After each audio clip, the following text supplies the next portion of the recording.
An authority humiliated me in front of everyone. But he didn't know I had a secret. The humid morning air of Asunción hung heavy over the central marketplace as I adjusted my worn leather satchel and stepped into the bustling crowd. The year was 1947, and Paraguay's capital thrummed with the energy of recovery following years of political upheaval. My weathered boots, caked with dust from months of exploring the remote corners of South America, clicked against the cobblestones as vendors called out their wares in a melodic blend of Spanish and Guaraní. At 70 years old, my joints protested every movement, but my spirit remained as restless as it had been in my youth. Before we dive deeper into this tale of unexpected courage and hidden truths, please take a moment to like this video and subscribe to our channel. Your support helps us bring more incredible stories from forgotten corners of the world. I had spent the better part of 5 decades documenting the customs, languages, and struggles of indigenous communities across the Americas, and Paraguay's rich cultural tapestry had drawn me like a moth to flame. A small, scruffy dog with one ear missing caught my attention as it darted between the market stalls, scavenging for scraps. Its amber eyes held an intelligence that reminded me of the countless companions I'd found in remote villages, animals that seemed to understand the loneliness of an old wanderer better than most humans ever could. I reached into my pocket and tossed him a piece of dried meat I'd been saving for my own lunch. Viejo, the dog seemed to wag his tail in gratitude, and I couldn't help but smile. We outsiders have to stick together, don't we? The marketplace was a symphony of colors and sounds. Women in traditional white blouses and colorful skirts haggling over prices. Children weaving between carts loaded with fresh produce. And men gathered around small tables playing cards and sharing stories. The scent of fresh bread mixed with the earthy aroma of herbs and spices created an intoxicating atmosphere that made me forget, momentarily, the ache in my bones. I was examining a beautiful piece of conduti lace, marveling at the intricate patterns that told stories of Paraguayan heritage, when a commotion erupted near the fountain at the center of the square. A young indigenous woman, probably in her 20s, was on her knees gathering scattered vegetables while a man in an expensive suit stood over her, his voice carrying across the marketplace with venomous authority. "You people need to learn your place," Commissioner Ramirez shouted, his face red with anger. "This is a respectable marketplace, not some primitive village where you can peddle your inferior goods." The woman, tears streaming down her weathered face, continued collecting her produce in silence. Her traditional dress, though clean and carefully mended, marked her as one of the many indigenous people who traveled from rural communities to sell their goods in the capital. The small crowd that had gathered watched in uncomfortable silence, some out of fear, others out of the learned helplessness that comes from witnessing injustice too many times. Commissioner Ramirez was a man I'd heard about during my short time in Asunción. The local police authority had a reputation for corruption and cruelty, particularly toward Paraguay's indigenous population. His perfectly waxed mustache and pristine uniform were badges of the privilege and power he wielded with ruthless efficiency. Something inside my chest tightened, a familiar fire that had gotten me into trouble in a dozen countries over the decades. I'd seen this scene play out in Brazilian favelas, Bolivian mining towns, and Colombian coffee plantations. The powerful preying on the powerless, using authority as a weapon to maintain systems of inequality that had persisted for generations. I stepped forward, my walking stick tapping against the stones. "Excuse me, sir, but perhaps you could show some compassion. The lady appears to have simply dropped her goods." Commissioner Ramirez turned toward me, his eyes narrowing as he took in my foreign appearance and travel-worn clothes. The scruffy dog I'd befriended earlier had followed me and now sat protectively beside my legs, as if sensing the tension in the air. "And who exactly do you think you are, old man?" Ramirez sneered, stepping closer. "Some gringo tourist who thinks he understands our country better than those of us who were born here." The marketplace fell silent, except for the distant sound of church bells and the soft, whimpering of the woman still gathering her scattered goods. I could feel the weight of dozens of eyes upon us, waiting to see how this confrontation would unfold. "I'm simply a traveler who believes in treating all people with dignity," I replied calmly, though my heart was racing. At 70 years old, I had learned to pick my battles carefully, but some fights chose you rather than the other way around.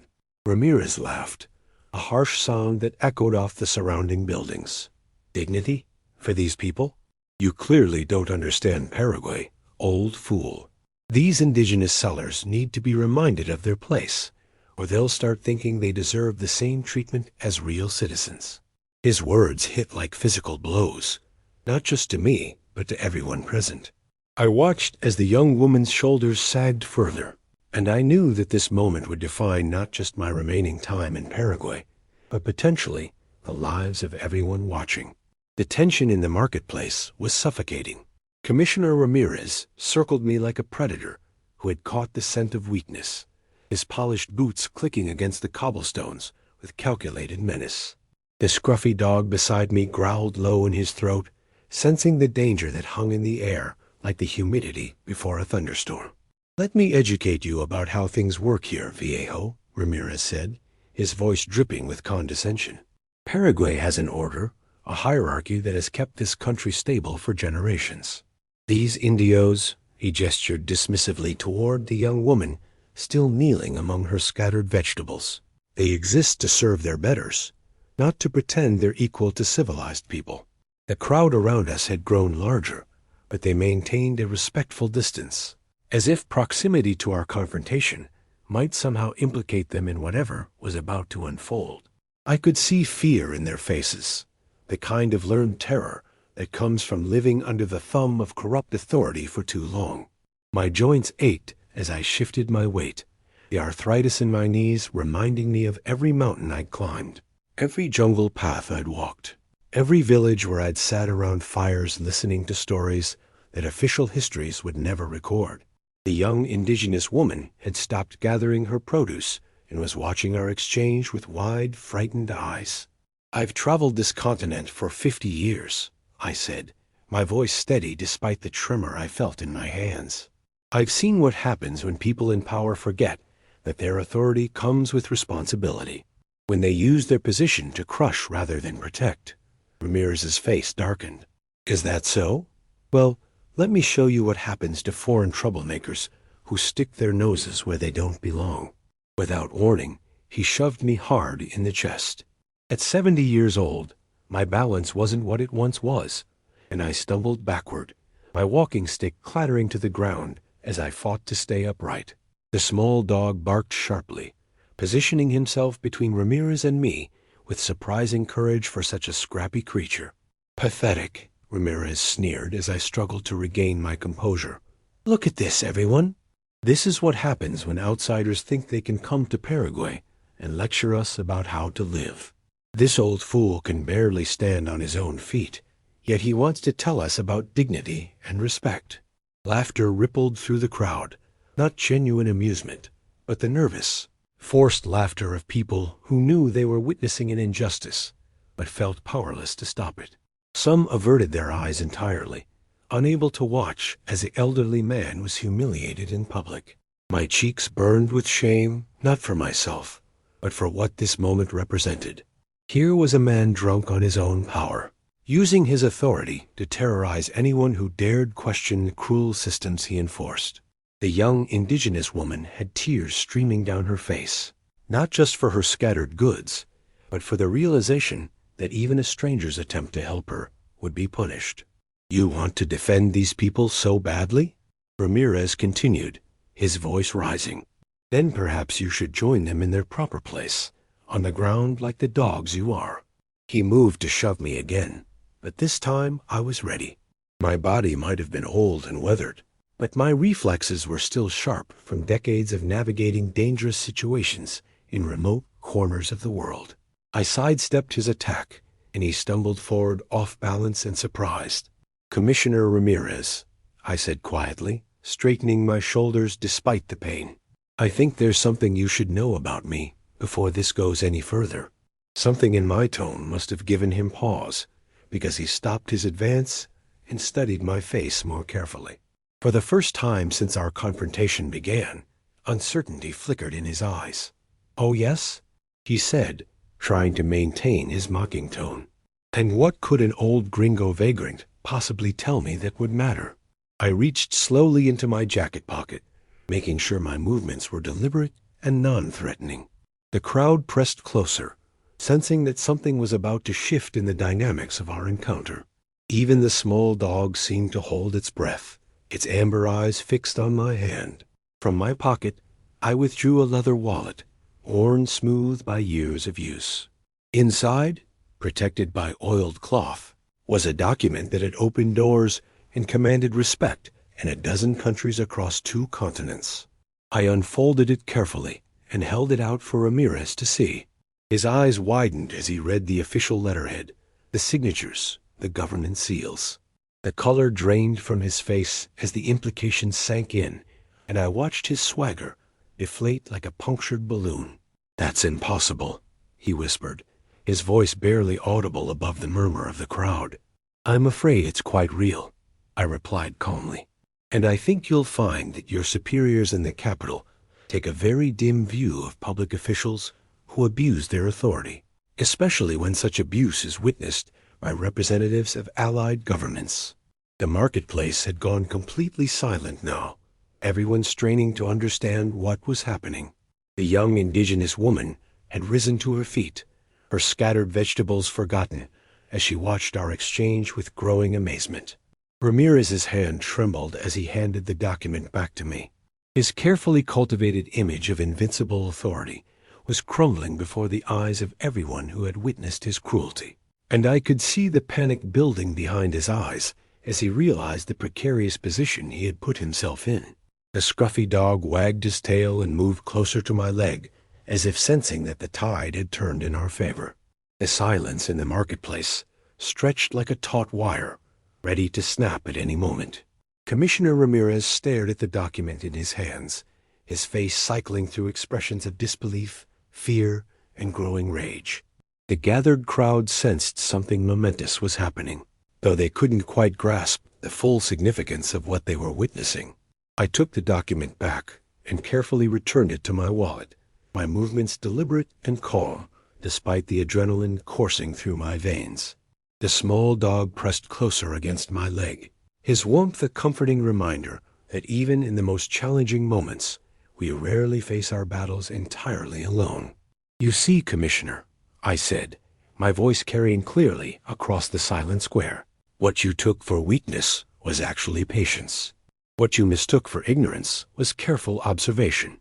I've spent the last 3 months in Paraguay, not as a tourist, but as a representative of the Inter-American Commission on Human Rights, documenting exactly the kind of behavior you've just displayed."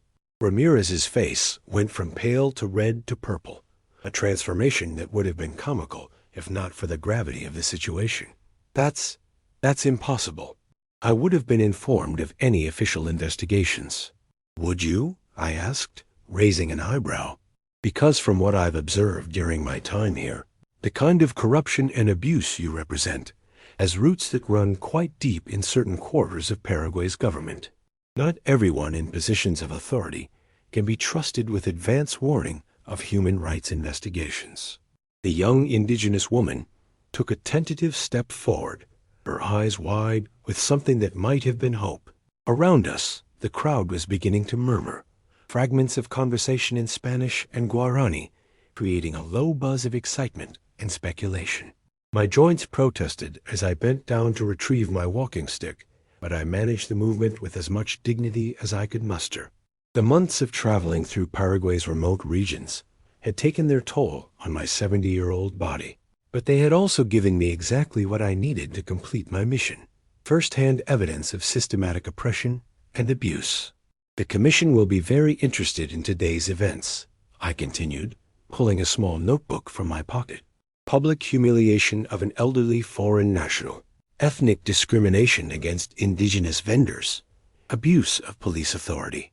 I made show of jotting down notes while speaking. "I believe there are specific international protocols. regarding the treatment of minority populations that Paraguay has agreed to uphold. Ramirez's eyes darted around the crowd, as if suddenly seeing all the witnesses to his behavior through new eyes. Where moments before he had seen an audience for his display of power, he now saw potential testimony against him. His hand moved unconsciously to his collar, loosening it as sweat began to bead on his forehead despite the morning's relative coolness.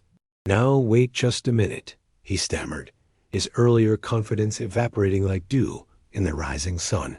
"There's been a misunderstanding here. I was simply maintaining order in the marketplace, ensuring that proper procedures were being followed."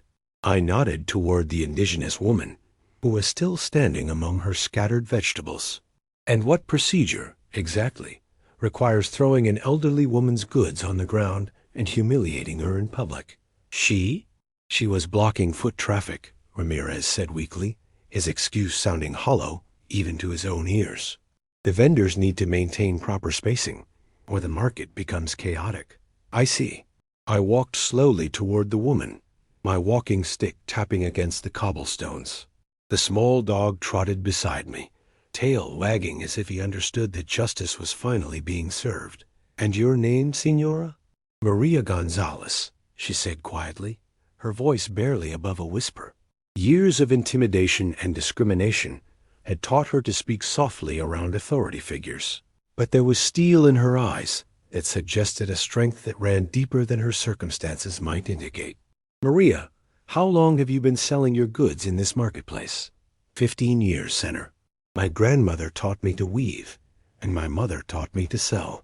I come here every week to support my 3 children." I turned back to Ramirez, who was now fidgeting with his uniform buttons like a schoolboy called before the principal. 15 years of service to this community, contributing to Paraguay's economy, supporting her family. And this is how she's treated by those sworn to protect and serve. The crowd was growing bolder now, sensing the shift in power dynamics. A few people had begun helping Maria gather her scattered produce, and I could hear whispered conversations about other incidents they had witnessed, other injustices that had gone unchallenged for too long. "Commissioner," I said, my voice taking on a more formal tone, "I'm going to make you an offer. In my report to the Inter-American Commission, I can describe this incident as a case study in the systematic oppression facing Paraguay's indigenous population. I can recommend international sanctions, formal investigations, and oversight that will make your life and career very uncomfortable for the foreseeable future." Ramirez swallowed hard, his Adam's apple bobbing like a cork in rough water. Or, I continued, "I can describe it as an unfortunate misunderstanding that was quickly corrected by a public official who demonstrated genuine remorse and took concrete steps to make amends. The choice, as they say, is yours." The morning sun had climbed higher during our confrontation, and the marketplace was beginning to warm. Vendors who had stopped their activities to watch our drama were starting to return to their business, but I could feel their attention still focused on us, waiting to see how this unprecedented confrontation would resolve. Maria stepped forward, her chin raised with newfound courage. "Senator," she addressed Ramirez directly, something that would have been unthinkable just minutes earlier. "I have been coming to this market longer than you have held your position. I pay my fees, I follow the rules, and I treat everyone with respect. All I ask is the same in return." The small dog barked once, as if adding his voice to Maria's quiet but powerful statement. Commissioner Ramirez stood frozen in the center of the marketplace, sweat beading on his forehead as the weight of his situation settled upon him like a heavy blanket. The crowd around us had grown larger, and I could sense their collective anticipation. This was a moment that would be remembered and retold in Asunción for years to come. The small dog that had become my unlikely companion throughout this confrontation sat patiently beside me, his amber eyes fixed on Ramirez with what seemed like judgment. In my 50 years of traveling, I had learned that animals often possessed an innate sense of justice that humans sometimes lost in their pursuit of power and status. "Well, Commissioner," I asked quietly, my notebook still open in my weathered hands, "what will it be?" international scrutiny, and the career consequences that would inevitably follow, or an opportunity to demonstrate that even those who have lost their way can find redemption. Maria Gonzalez stood with quiet dignity among her scattered vegetables, her presence serving as a powerful reminder of what this moment truly represented. She was no longer just an individual vendor being harassed by corrupt authority. She had become a symbol of every indigenous person who had suffered similar humiliation, every marginalized voice that had been silenced by those who wielded power without wisdom. Ramirez looked around at the crowd, then back at me, then at Maria. I could see the internal struggle playing out across his features, pride warring with pragmatism, arrogance fighting against the cold reality of consequence. His perfectly waxed mustache twitched as he wrestled with words that clearly felt foreign in his mouth. He began, then stopped, clearing his throat. I may have acted hastily. The admission hung in the air like incense, precious because of how rare and difficult it was to extract. Maria's eyes widened slightly, as if she couldn't quite believe what she was hearing. Senora Gonzalez, Ramirez continued, his voice strained but growing stronger, I apologize for my behavior. You have every right to conduct your business here with dignity and respect. But I wasn't finished with him yet.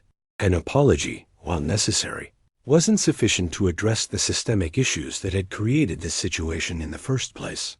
Commissioner, an apology is a good beginning, but actions carry more weight than words. What concrete steps will you take to ensure this kind of incident doesn't happen again?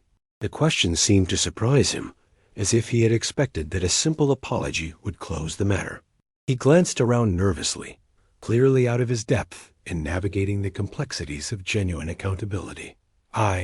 I will ensure that all vendors are treated fairly, he said uncertainly. More specifically, I prompted, my pen poised over my notebook. Will you commit to establishing clear guidelines for marketplace interactions? Will you provide cultural sensitivity training for your officers? Will you create a formal complaint process for vendors who experience discrimination?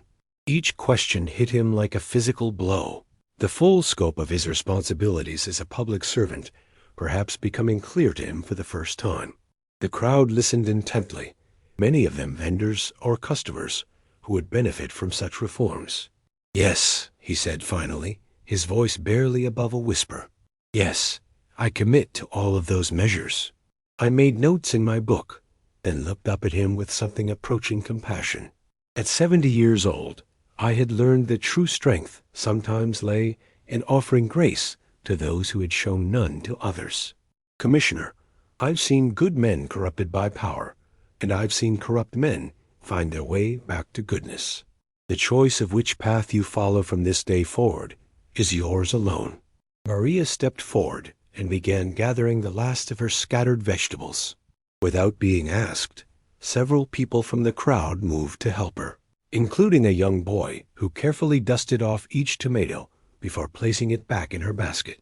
The small dog trotted over and sat beside her, as if transferring his loyalty to someone who needed protection more than I did. There's something else, I said, addressing both Ramirez and the gathered crowd. What happened here today wasn't really about me, or even about Maria specifically. It was about whether ordinary people have the right to expect dignity and fairness from those in authority, whether the powerful will be held accountable when they abuse their positions. I closed my notebook and returned it to my pocket, my formal investigation complete, but my personal investment in this moment still burning strong. I've documented similar struggles in a dozen countries across this continent. The specific details change, different languages, different customs, different political systems, but the fundamental human desire for justice and respect remains constant. Ramirez was listening intently now, perhaps hearing words that no one had ever spoken to him before. The crowd, too, seemed to understand that they were witnessing more than just the resolution of a single incident.